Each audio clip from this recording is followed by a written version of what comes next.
حلو ومش هننسى لبسنا. انا بجد اتعرضت لموقف غريب قوي. انا لما ببقى مثلا رايحه الشغل، انا عشان خاطر بحب يبقى شكلي او اللي هو هيئتي تتكلم عني، تمام.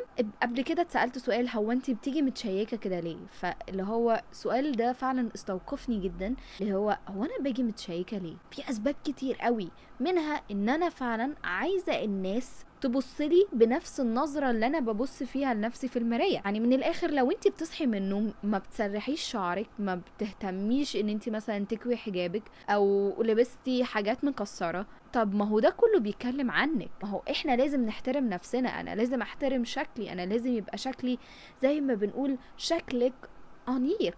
مش بقولك انا عايزاكي تبقي ماشيه وبتجذبي الناس دي كلها، لا، انا لازم اهتم بفكره الايه الهايجين بتاعي، ما بقاش رايحه مكان ريحتي وحشه واللي هو انا بعمل ايه. طب ما انا الناس هتبقى بتتكلم معايا وانا ريحتي وحشه، لا.